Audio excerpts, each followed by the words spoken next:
Buenos días, Eduardo. Buenos días, Aarón.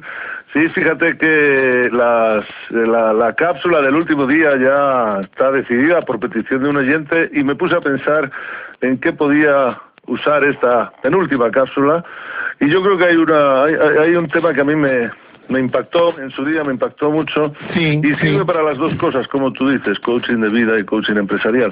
Tiene que ver con el discurso uno de los más famosos de la historia, que fue el de Martin Luther King.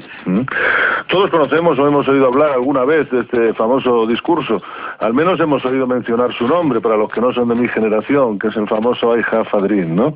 Sí. Tengo un sueño. Claro que sí. Se desarrolló en el transcurso de una famosa marcha por los derechos civiles realizada en la mañana del 23 de agosto de 1963 en Washington, frente al monumento a Lincoln, y cerca de 300.000 personas aproximadamente ávidas de esperanza. Y recuerdo la fecha porque tiene importancia recordar el contexto histórico en el que este discurso se produce. Eran los años más oscuros del segregacionismo racial en Estados Unidos, y en esa época cualquier muestra de esperanza en la mirada parecía sencillamente un acto de locura. De hecho, es bien cierto que este discurso inicialmente despertó oleadas de ilusión en ese auditorio necesitado de pensar en una posibilidad de salida a una situación que se mantenía desde los días más oscuros de la esclavitud, pero no es menos cierto que detonó inmediatos recelos entre algunos de sus más cercanos colaboradores. Les dijeron: observa la realidad, le decían, es incuestionable. ¿Cómo es posible que tengas un sueño que se aleja tanto de una realidad que sufrimos cada día? Y él contestó tranquilamente: yo ya lo sé, yo lo que he tenido es un sueño, no sé si se hará realidad, solo digo que es posible y que vale la pena caminar hacia él. Como tantas veces nos pasa a los seres humanos, sus colaboradores miraban el futuro con los ojos del presente, convirtiendo así este presente en los límites de lo posible. Y lo posible nunca está en el presente, sino en el futuro. Ese fue su error, y ese es un error cotidiano de muchas personas, sobre todo en tiempos difíciles como los que estamos viviendo. Pero analicemos en profundidad el discurso, porque el problema es que aquellos colaboradores se quedaron solo con una parte de él, la que hace referencia al sueño, debilitando así el contexto global del discurso, su auténtico poder, que radica en escucharlo completo. Martin Luther King nos regaló una joya impagable, una herramienta maravillosa que está compuesta de 3 ideas fundamentales y totalmente inseparables. La primera, como ya hemos dicho, he tenido un sueño. La segunda es: yo afirmo que ese sueño es posible.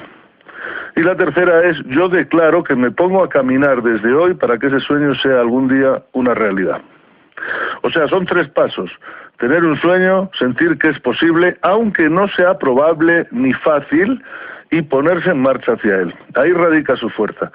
El sueño es necesario porque, como hemos dicho muchas veces, es la base del impulso para la acción. Los seres humanos necesitamos tener sueños, pero solo, sin acompañarse de acciones, no va a servir para nada. Se convierte, como también hemos comentado, en una fantasía infantil. Es decir, yo tengo un sueño y sin hacer nada quiero que ocurra. Si no lo declaramos primero como posible, es muy dudoso que nos pongamos en camino con la acción, el entusiasmo y la perseverancia necesaria. Y ponerse en acción también sin tener un rumbo, sin tener un sueño, sabemos por experiencia que genera mucho desgaste y poca eficiencia. Entonces, por eso digo, son inseparables. Martin Luther King probablemente sabía que él no iba a ver ese sueño, pues la distancia de la realidad de aquel momento con respecto a su sueño era demasiado grande. Pero él no luchaba por un sueño para sí mismo, sino para el resto de la humanidad.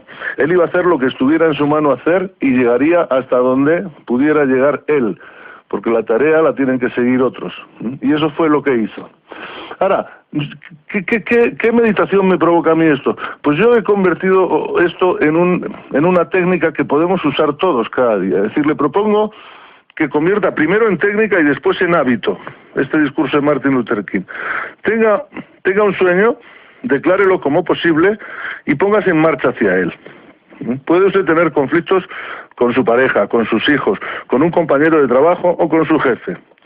Sueñe con lo que le gustaría, después reconózcalo como algo posible, declárelo a la persona implicada: hoy he tenido un sueño y creo que es posible lograrlo, y después haga un compromiso con usted mismo hacia la acción.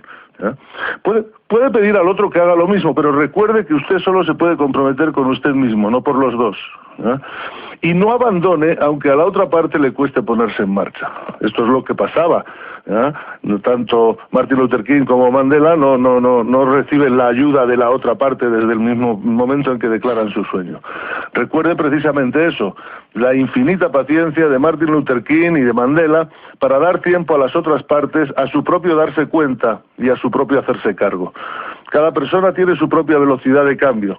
Lo que convierte en maestros a estas personas, como King, como Gandhi, como Mandela, como Madre Teresa, es precisamente que decidieron ocuparse solo de lo que estaba en su mano hacer, sin preocuparse del hacer de los otros. Así es. Olvídese del logro y la responsabilidad del otro, no se centre ahí. Solo dedíquese a su parte, no a medir ni a juzgar los esfuerzos del otro. Usted haga lo que está en su mano hacer. No hay fracaso posible, fíjate. O logra que el otro colabore y sucede el milagro y entonces arreglamos, o en el caso de que el otro no se mueva de su posición, usted dormirá más tranquilo sabiendo que hizo todo lo que estaba en su mano hacer. Se lo aseguro desde mi propia experiencia y desde las enseñanzas de todos estos maestros, funciona y funciona muy bien.